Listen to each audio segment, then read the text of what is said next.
Hi, everybody. Nice to see you. Well, here it's nice to see you all again. And hi, Marcos.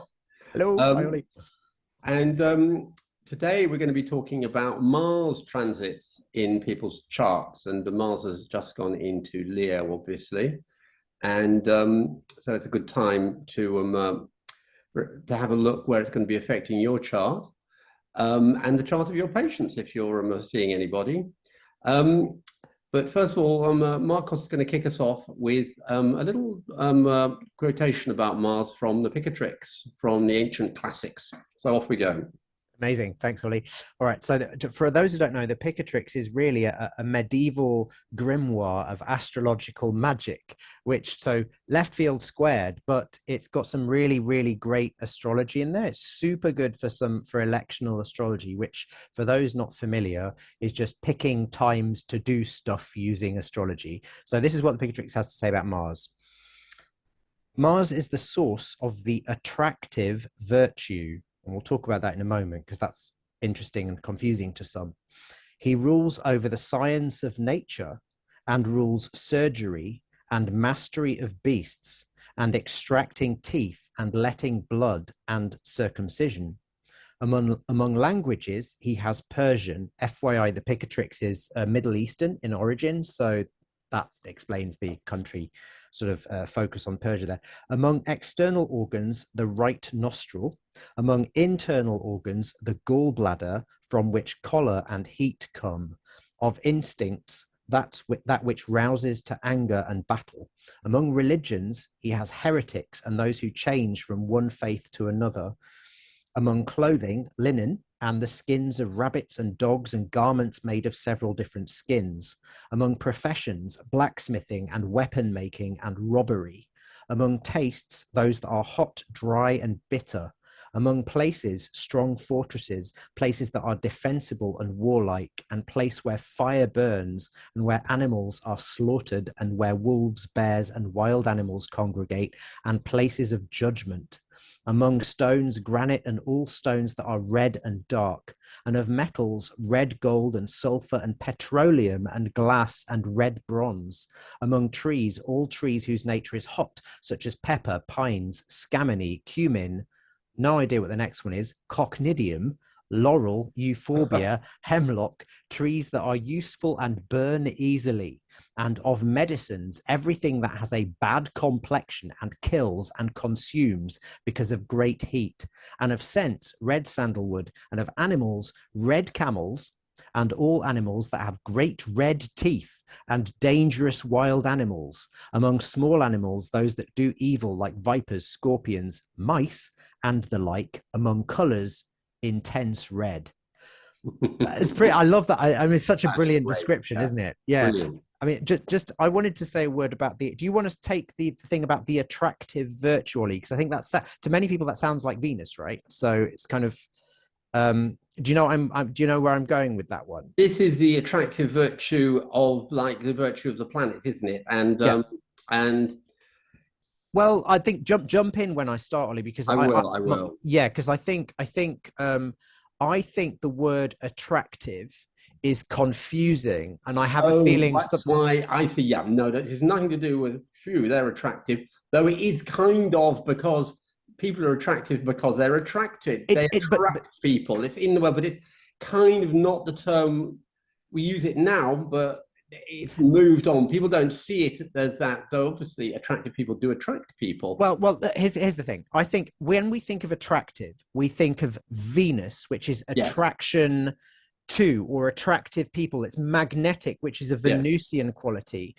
The word attraction here means really a better word would be appetite or appetitive. yes, It's yes, hunger, it's desire, and it's drive. So yes. this attractive virtue here doesn't mean, oh, that's pretty, or that's it. This is the Venus Mars thing though. Like Venus is the magnet and Mars is iron. So Venus stays still and Yes, Mars flies to Venus. It's like so yes, Venus has the power of attraction in that sense. But what this means is the Mars is the part that moves. Mars yes. spots the thing that it desires. Venus has the quality of being desirable, but Mars is the one that goes there and gets it. So it's I think attractive. The attractive virtue is sort of misnamed. It should really be called the appetitive, or Yes, I agree. do you know what I mean? It's like Yeah, nowadays appetite, it should, hunger. because, yeah, the hunger, the sort of and also that which moves, because I think in the sort of medieval mind, we're very much like this is an object and this is what the object wants and it takes it. But there was always seemed to be more of a dual effect. That, Yes.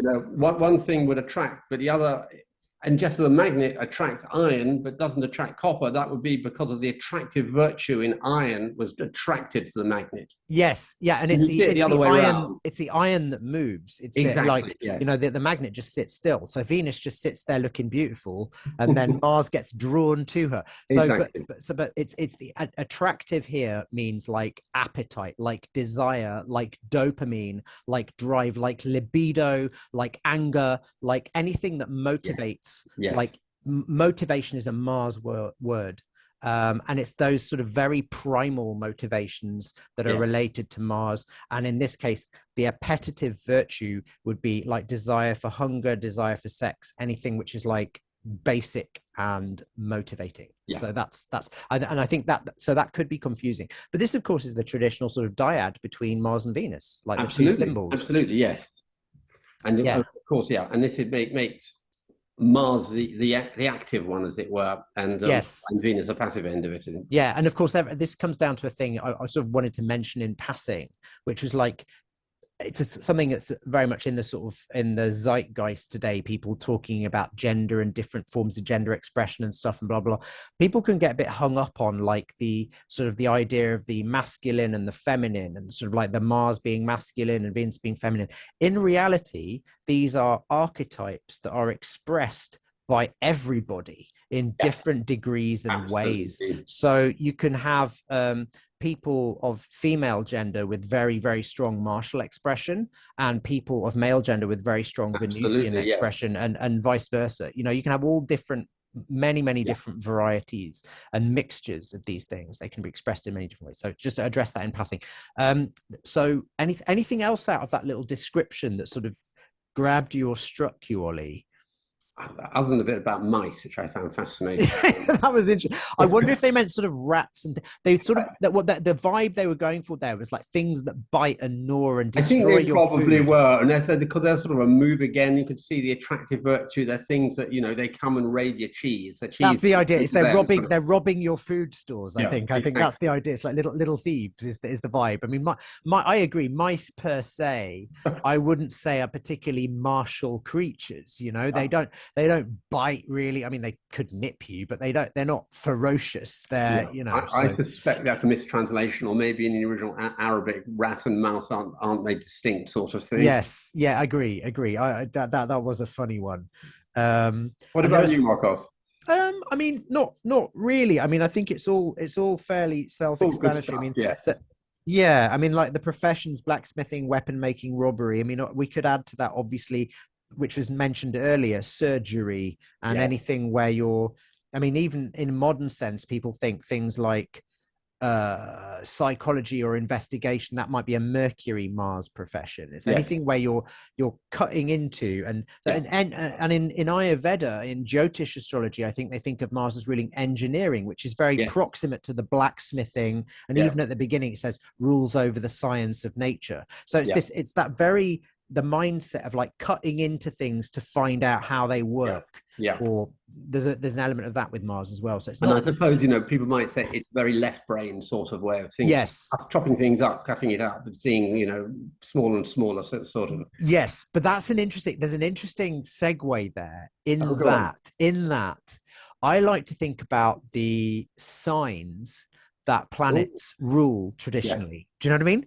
So I see where you're going with this. Do tell. Yeah. Okay. Okay. Yeah, because and where they're strong. So traditionally, Mars ruled, as with all of the traditional 5 planets who weren't the sun and moon, they rule one archetypally masculine or yang sign and one archetypally feminine sign. So they have just like the archetypal male, the archetypal female, and then the exaltation sign. So the archetypally yang sign was Aries, and the yin. I mean, I'm conflating cultures here by using Chinese terms, but the archetypal feminine sign was Scorpio. So it ruled a fire and a water sign, and it was exalted in Capricorn. So two different interesting potential discussion points from that. One is that the main signs that Mars ruled were fire and water, which were traditionally were kind of like more emotional than I always think of. Like earth and air are logical in a sense. Air is like logic and rationality, earth is practical, whereas fire and water are very emotion, like the fire being joy and anger and up, and water being sadness and empathy and down. But both of those are very emotional signs, which I think probably fits quite well with the Mars and the attractive virtue, the appetites, the drives, and the primal motivations. But you were saying about sort of like the Mars having, and I agree, Mars having the logical sort of thing, but maybe that's something to do with its exaltation, its highest expression being in Capricorn. Nice. Do you know what I mean? Yeah, very much so. Yes, I like that. So Capricorn being an earth sign, which is movable earth. So what is that? That's like earth sign is very practical, very material, and Capricorn being ruled by Saturn is kind of limited. So like an analogy that I often make, it's like giving the soldier a clear orders and a brief and pointing them in this direction, saying, this is your directive, go and do this thing. And Mars gets on very well with that. So it's not an emotional sign. It's the opposite of an emotional sign. It's very, get this thing done.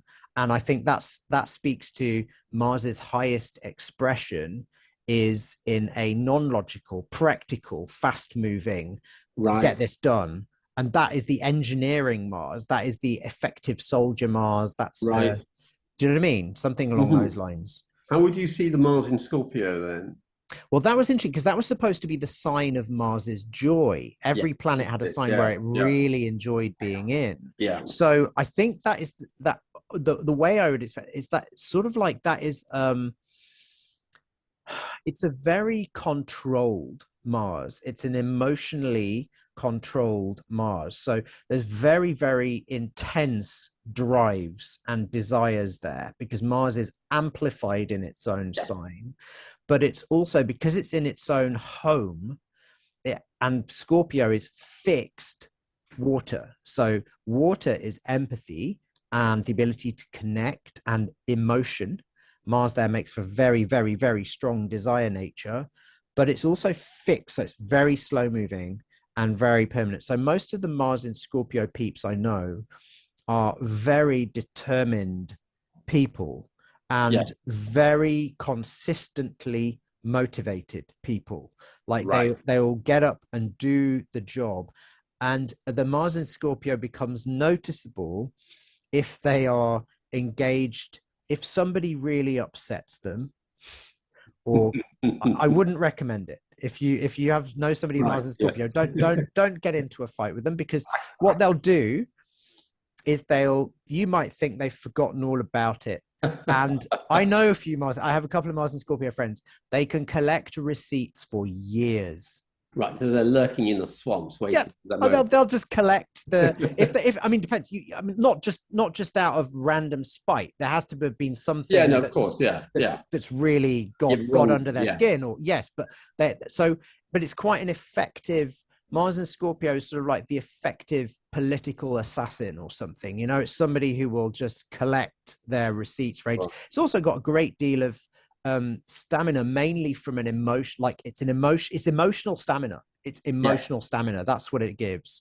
So I think Mars joys in that sign, because Mars, by its nature, being traditionally one of the two malefics, and we've already done a series on Saturn, which I'd suggest if you hadn't watched, go and watch that. We talked about Saturn-Sun aspects, and we'll talk about Mars to the Sun or to the Sun signs coming up. But I think why Mars was a malefic was because like Saturn, Mars is too extreme, but while Saturn is extreme cold, Mars is extreme hot. So Mars tends to overheat, get too angry and destroy stuff, basically. Mars just gets too angry and destroys stuff. That's probably the best way.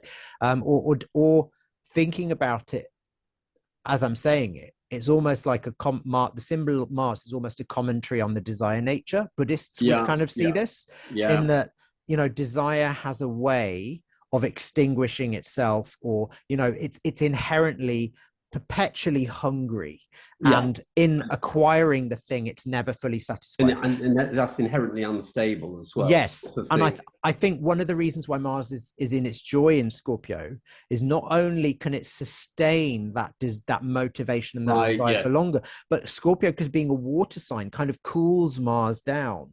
So it's Right. got this nice combination of both stamina and not being too inflamed. It's like it can hold its rage, it can hold its hunger, and it can be like, no, I'm gonna. So it's got a certain containment and empathy. Yes. If we're talking about it psychologically, Mars in any of the water signs is made empathic. It can make a few friends in the water signs because it's not just going to take your head off if it's annoyed. It's gonna okay, I feel why you're feeling this.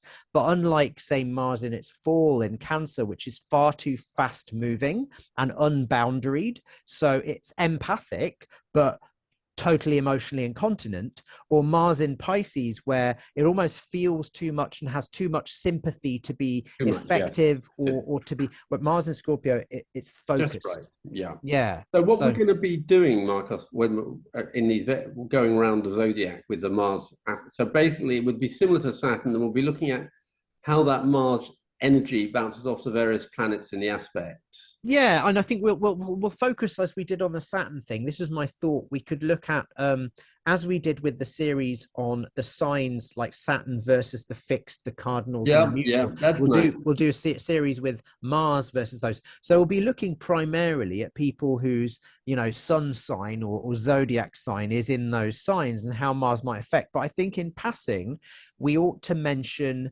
moon signs as well, because much as the Sun and Saturn were opposites or dyads. Yes. No, I think that's a very good idea. And just before we finish this episode, I think probably the Mars goes around the zodiac in about a couple of years, yeah. Yeah, something like, I think it's 2.5 years, something like that. Staying about like a month and a half in each sign, sort of thing, on average. Yes, except of course when it goes retrograde. When it at some point in that 2.5 year cycle, it goes retrograde, and then it'll hang about in one or two signs for freaking 6 months. Yeah, I remember it was in Gemini forever last year, wasn't it? Yes, and obviously it's just spent a very long time in Cancer, in the sign of its fall. Yes. So, yeah. So that's going to be interesting, and sort of again we'll be looking at like sort of aspects of about 3 degrees either side to be relevant, or obviously when it hits the actual sign, that's when it starts, but then the peak would be within about 3 degrees each side. Yeah, when it's within 3 degrees of a planet or an aspect of a planet. Just thinking of people, so for instance, if you had your sun or your moon in Leo, for instance, yeah, you might have felt something in the last couple of days like, oh, that's a bit irritating. And then that would reach a crescendo wherever whenever it got to within 3 degrees of what your sun or your moon was in Leo, and then slowly would dissipate as it went. Yes, and we'll talk obviously about the medical astrology, the medical implications of this sort of stuff, and maybe some sort of remedies for those sort of scenarios, because Mars obviously as Picatrix sort of mentioned or implied at least is inflammatory. It's really, in medical terms, it's inflammation, infection, and injury. It's shedding of blood, sudden accidents, anything that causes burning, heat, and rapid onset pain, fevers, those sorts of things. So those things can be indicated. And traditionally Mars is, because it's hot, it's the naughtier of the two planets, Mars and Saturn, the two most extreme planets. It's the naughtier of the two in people born during the day in general. Yes. So I mean, it's worth for our viewers, if you want to do a bit of homework, to go and find out where your Mars is, if you were born in the day or the night. Yeah, and then you'll be able to follow along when you see the next episodes to see exactly what's going to happen. And which is always really fascinating to play. Or, of course, your patients, should you be a herbalist or similar. Yes, exactly. So I think, you were born at dawn, weren't you, Olly? I was born at dawn. So are you day chart or a night chart technically? So I was like, it was just after the sun rose. Like I think you're a diurnal. Descendant. Yes. I would say diurnal. Yeah. Yeah, and the Mars is so I'm diurnal chart. Mars is in Virgo above the horizon, So yeah, I have Yes. very hot Mars. It is retrograde, so that makes it Okay. even more complicated. Yeah, Um, definitely. Yes. but yeah, and what about you? Is yours below the horizon or? No, no, no. My Mars is my chart ruler, and although it's in terrible condition zodiacally, it's in Cancer. It's I am born at night, and it's in a Oh, fairly okay. favorable house. It's in the ninth house, which, according to tradition, makes me a heretic, which is probably fairly true. Yeah, I'm sure that's probably Y- true. yes, yeah, yeah, pretty much true.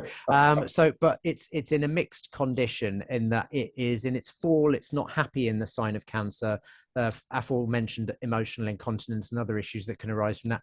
But it's also in triplicity, which we won't get into now. But it means in the water signs, Mars, because Mars has that ability to make friends and influence Yeah. people in the water signs, particularly at night.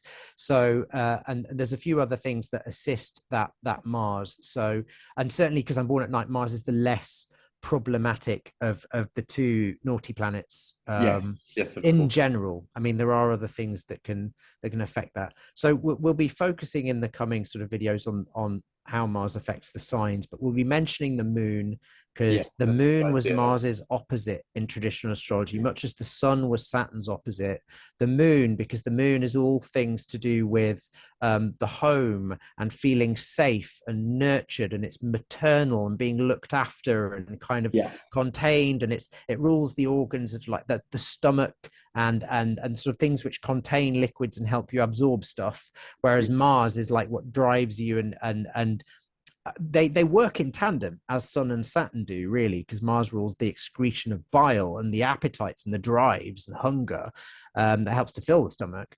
But Mars would be things which sort of like really antithetical to security and comfort and being looked after, and it's sort of like it's all of the things Absolutely. which Yeah. challenge those things. So yeah, there's an interesting dyad because as with the Sun and Saturn, where Saturn is all things that may challenge individuality and sovereignty, but in a sense those challenges are important for developing one's self. Totally. Mars and the moon, it's a very Yeah. similar thing. So In order to attain real security, you have to be able to meet challenge. you have to integrate them. Absolutely. Yeah. Yeah, Like again, balance, yin and yang, etc. yeah. So will we be starting with the fixed signs next We session? can start with any. We can start with fixed. Why not? Let's go Yeah. with fixed. Let's go with Okay. fixed. Yeah. Okay. Brilliant. Let's. Okay. So we'll do Mars versus the fixed signs next time. So yeah. Okay. Brilliant. Okay. I hope this has been interesting, folks. If it has, please like it and share it. Definitely. Yeah. Thank you, everybody who signed up as well. Lovely Yeah, having all our new you. subscribers. Hello, hello, hello. And please do leave some comments if you've got some comments Please, on yes. themes you would like us to investigate, or particularly about Mars and any sort of things any just comments that you've had, experiences, or things you want us to talk about or touch on in this series. Please do mention that. Any Bless you. questions? Thank Any you. questions? You're Yes. welcome. All right. A bit of Right. Mars Thanks, irritation folks. in my nose. There we go. You're exactly expelling, but very Mars Moon, Ollie, expelling mucus through the nose. So anyway, right. All right. All right. Bye-bye, See everyone. you later. Bye. Bye. Bye. Bye.